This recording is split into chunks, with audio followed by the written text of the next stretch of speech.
Hi guys, and welcome into one of my first videos about how to maintain your fluid levels so that you do not have to sit in the dialysis chair, kidney dialysis chair, any longer than you have to.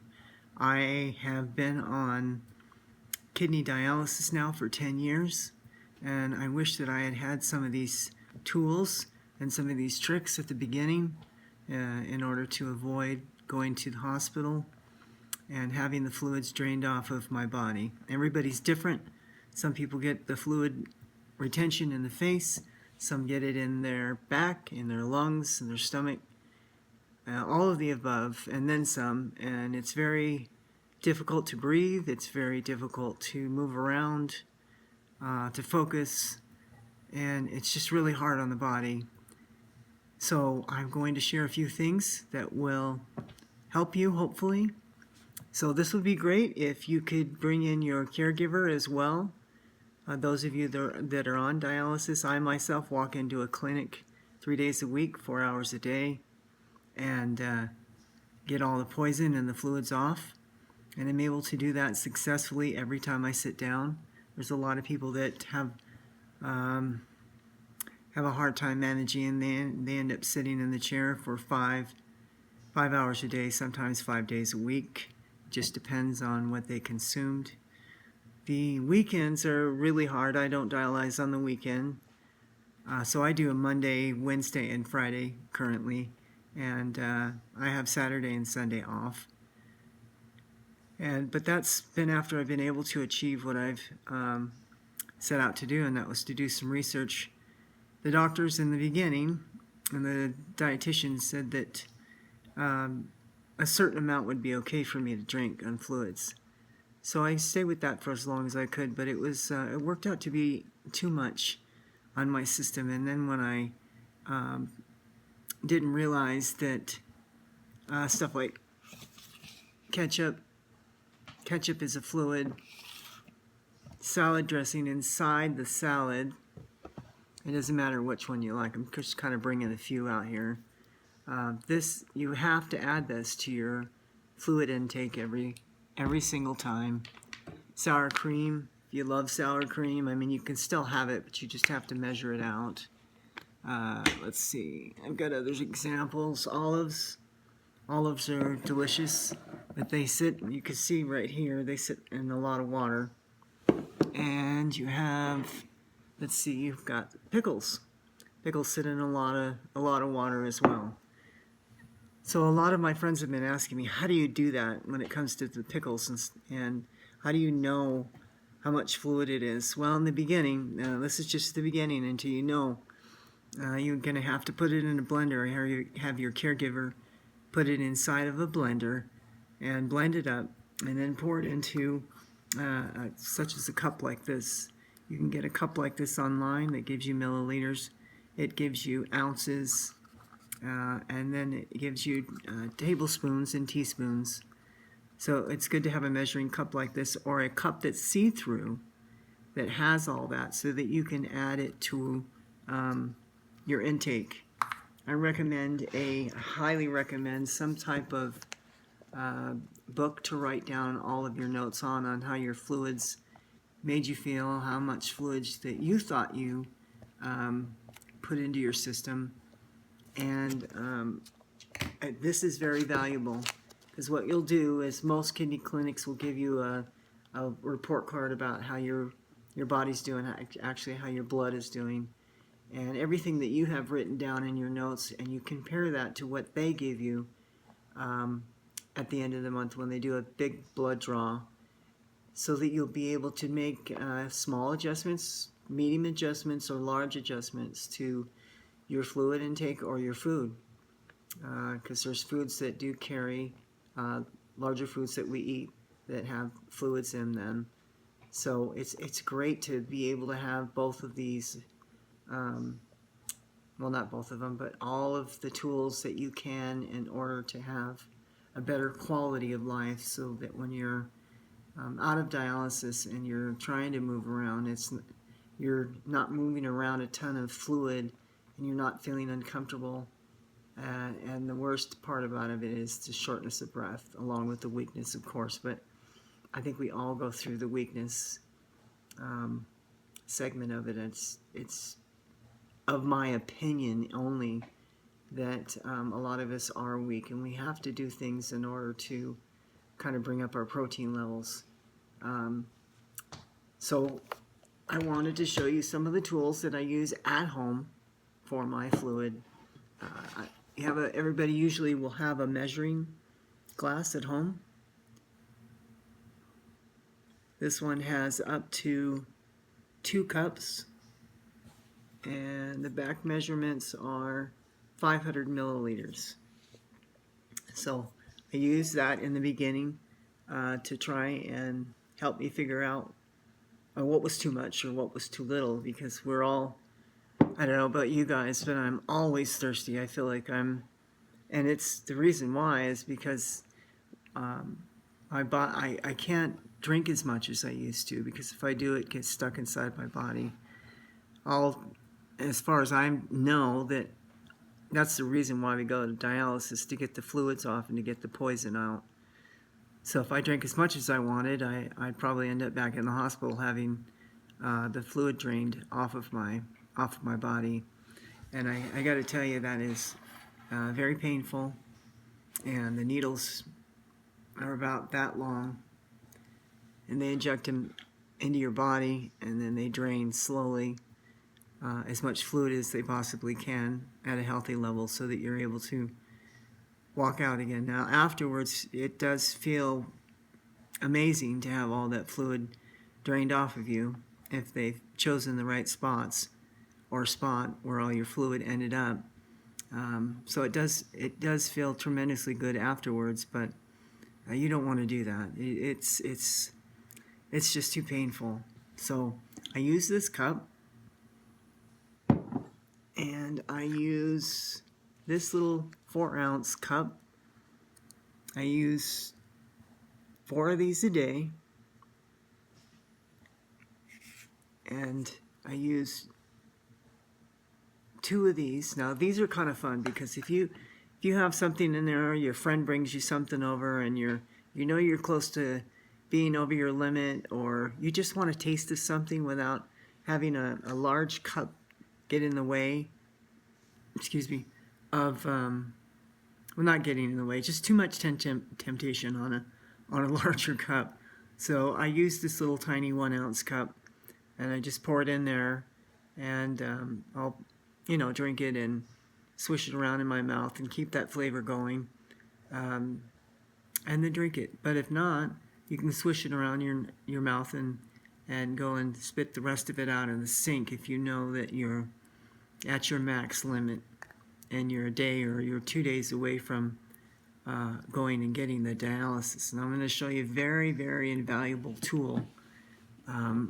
This one has helped me more than any of the others, and it's very helpful in the summertime, but I use it year-round now. This is a little 8-ounce sprayer.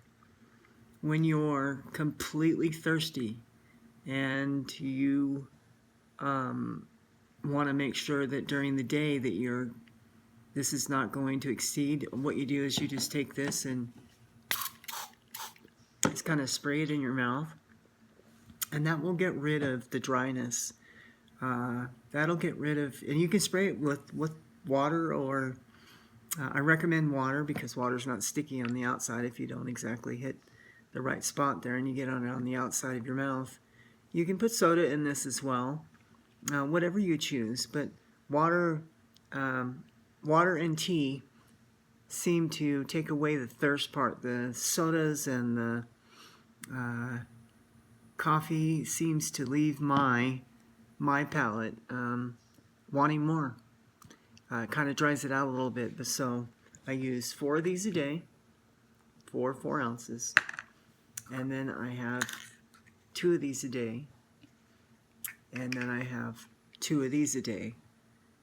So altogether, with the measuring cup here, all of that adds up to 2 cups, or 500 milliliters of fluid, so that I don't go over and feel uncomfortable feel foggy and hard to breathe. And as you can see here, I've got other complications, so I don't want to feel that hard to breathe ever. So I've got this here to, it's not a reminder, it does help me breathe. Let's see, what else can I show you guys? Oh, here we go. You also have to be careful, and these are kind of the harder ones, and this is where my hard lesson came in, and I ended up in the hospital having things drained off, and it's hard to tell how much fluid an apple carries. Apricots, avocados, bananas, blueberries, cantaloupes. Now cantaloupes and watermelon, that's really hard, but you just put it in a blender, the amount that you would like, and then measure it out using one of these cups or one of these cups, because you already know what this is. This is 4 fluid ounces. Cherries, let's see, grapes, honeydew, kiwi, mango, nectarine, oranges, peach, pear, persimmons, pineapple, plum, pomegranates, raspberries, strawberries, tangerines, and the list goes on. But you've got to count that as part of your fluid. Unfortunately, in the beginning, like I said, you'll have to put these fruits in a blender and then pour them into here so that you know to figure out what and how much of it you can drink every day. I think if I would have had this information before, I wouldn't have gone over. But in the beginning, this is a learning curve. All of it can feel like, it's being taken away from you, but it's not. You just have to modify your intake. One of my favorite things, and one of the things that kind of threw me over too, is ice cream. No matter what flavor that you like, but ice cream, you've got to take a couple of spoonfuls of ice cream and put it into one of your measuring cups, or this cup. Let it melt for the first couple of times so that you can see how much fluid is in how many scoops of ice cream that you like. Scoops or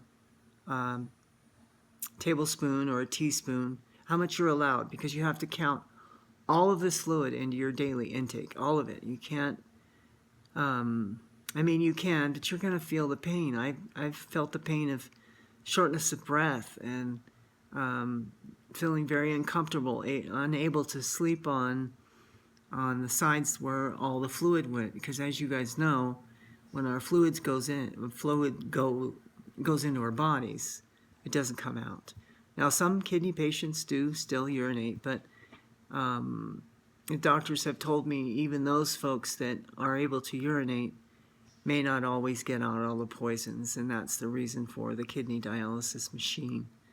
So we have to be careful with all the condiments, with the fruits, and there's a few vegetables too that we'll go over on future videos, but I just wanted to get on here and kind of give you guys a quick picture of how I maintain mine, because every time I sit down now in the dialysis chair, I get off all the fluids and all the poisons, and it's taken me some time to get there, so I wanted to be able to give you guys the tools that you needed and help educate you. I wish I would have had it in the beginning. And also, my clinic, I'm sure most of the other walk-in dialysis clinic, at the end of the month, gives us a little report card, and I'll kind of show you what it looks like. You may not be able to see it, so I'll read it for you. It's kind of backwards on the phone. It's how high or how low your albumin is, your potassium, your calcium, your hemoglobin, your phosphorus. It'll give you your average fluid weight gains, and some other ones that you'll have to look up on the internet. It's ENPCR, your SPKTV, your IPH. All of this will tell you exactly how you're doing.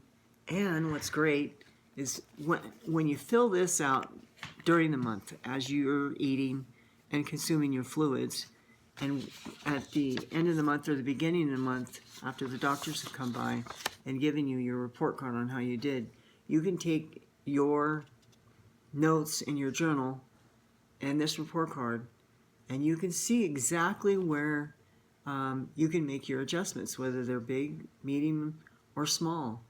And this will help you move forward and be able to manage. Now, these levels of albumin, albumin helps the protein in your blood that helps fight the infections, and it helps to in your healing. The potassium is the mineral that you need for normal heart and muscle action. The calcium calcium mineral is needed for healthy bones. The hemoglobin carries the iron and the oxygen from the lungs into your body. Let's see. The phosphorus helps keep your bones strong and your heart healthy. And it'll show you what your average fluid weight gains are, but you already know that because you've got your own journal where you've written down everything that you have in. And if you've made a mistake, then it's going to show here. And it also shows on how much of a clean, or at least ours does, if you're getting below average, average, or above average clean from your treatments. So you want to kind of keep an eye. These are important. I hope that your clinics provide a little report card of how everybody's doing. It gives you averages on the back on where you've been or how you've been maintaining those numbers throughout the weeks. And your journal's going to tell you everything. And caregivers, I got to tell you, this has really helped me. My sweet wife is my caregiver, and she writes down what she puts together for food, and I help her know exactly how much I've consumed, and then we write that in. And this has been the key products or tools to keep level, to keep feeling the quality of life, to improve your quality of life, and to know how you can make your adjustments at home, or if you travel and take a small vacation somewhere. The journal itself is going to help you as well. And when you if you go, now these are all inside measurements. If you go to, let's say, a hotel or a restaurant, and you're not sure about the fluids that they're giving you, don't use their cup.